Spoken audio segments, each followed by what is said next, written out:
Now, first question first, what are the significant figures? Significant figures basically mean two things. When we have measured something, measured a number or something else, how precise and reliable that number is. That's what significant figure is all about. When you have measured something, how precisely and reliably we can depend on that number. Now the next obvious question is, why do we need significant figures? There are basically three major reasons why we actually need significant figures. First of all, to show measurement accuracy. Now what does it mean? It means that, let's say someone has calculated length as 5 centimeter and someone else wrote it as 5.00 centimeter. The values may look same, 5 centimeter and 5 centimeter, but they are different actually in terms of accuracy, because 5 centimeter means that it is accurate to nearest centimeter, but 5.00 centimeter means it is accurate to nearest 0.01 centimeter. So this measurement is more reliable than this measurement. There comes the first point, that we show how accurate measurement is. Next point is to avoid giving false precision. For example, for number 2, we can say that let's say someone has calculated a length as 1.4 meter. Now he wants to calculate the area. Now he cannot actually give the area as 1.6234 meters square. So this gives the false precision idea, because here two significant figure was used, but the meter square, the area is given as 1, 2, 3, 4, 5 significant figures. So this gives false precision, because the length is measured in two significant figure accuracy, but the meter square is given in 5 significant figure accuracy, which is wrong and misleading.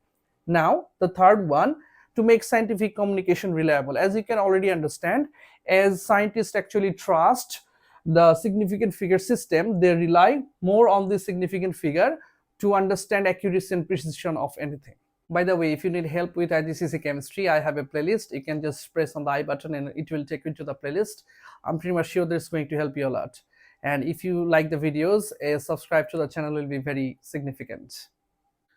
Now let's learn how we can find significant figures accurately from any given answer. Okay, so first of all digits from 1 to 9 are significant. What does it mean? If you have a non-zero digit, it must be considered significant. For example, if you have 3.89, this is 3 significant figure, because you have 3 digits that are non-zero, that means no zeros are involved. So this is 3 significant figure. And if you again say, let's say 272, 4, you have again 4 digits which are not not zero, so non-zero digits are here, so we can call it 4 significant figure. Again, doesn't matter if you have 0. Let's say 432, this is also 3 significant figure, because you have 3 non-zero digits here, so we can assign at 3 significant figures. There goes our first rule, all digits from 1 to 9, that means non-zero digits, they are always considered significant. In rule 2, if we have 0 between non-zero digits, they will be considered significant. For example, let's say you have 5009, so you have 2 zeros, but they are within 2 non-zero digits, 5 and 9, so we have to count those zeros as significant, so this number will be 4 significant figure. Again, let's say you have 302, this 0 is also between 2 non-zero digits, so we have to consider this number also as 3 significant figure. That means 0 is being counted as significant figure, so this is 3 significant figure. Okay, so in rule 2, if you have zeros between 2 non-zero digits, that means significant digits, they will be considered as significant digits. In rule 3, leading zeros are not significant. Now what does it mean? It means that, let's say you have a number 0.005, so these 2 zeros are in front of this significant digit, so they will not be counted as significant digits. So if we call it, it's 1 significant figure, so this number is 1 significant figure. Again, these zeros are before or in the front of a significant digit, so they will not be counted as significant, they are not significant, so we can call it just 1 significant figure. For another example, let's say you have 0.00780, we cannot count these two zeros as significant, and we have to consider this one as three significant figure, and we are going to talk about this zero later. So three significant figure. So this is it. When you have zeros before the significant figure, significant digits, and you do not have any other significant digit in front, those zeros will not be counted as significant figures. In rule 4, we have trailing zeros in a decimal number are significant. That means, let's say you have 2.500. These two zeros are trailing. That means they are after the significant digits. So we have to count them as significant. That means this number will be 4 significant figure. Why? Because the zeros are trailing zeros. That means they have significant digits, then they come. So we will consider them as significant digits. So we have to consider this number as 4 significant figure. For example, let's say the previous example 0.0780.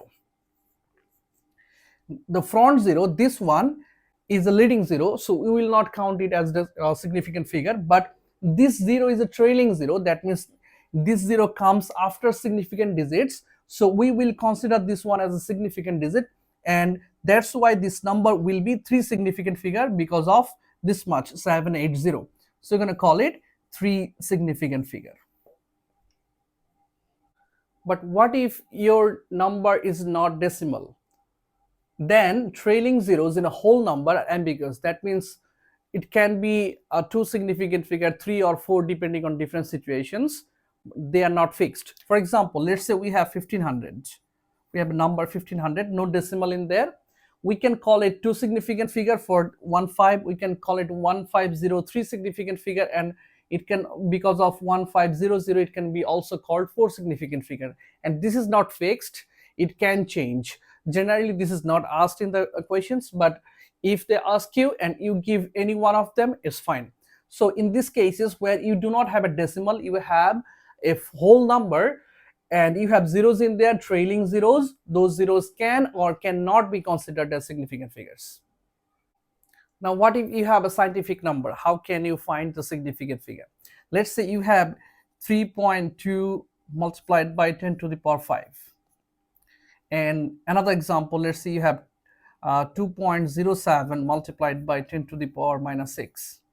So in this kind of cases where you have scientific number, we do not consider this one when finding significant figures. We do not care about what's on 10 to the power something else. We only care about the digits before 10 to the power something. So this one, considering this one, we will call it 2 significant figure. And considering 2.07, we are going to call it 3 significant figure. So when calculating from scientific numbers, we are not going to think about the power 10 to the power something. We are only going to consider the one that's before the power, that means this digits.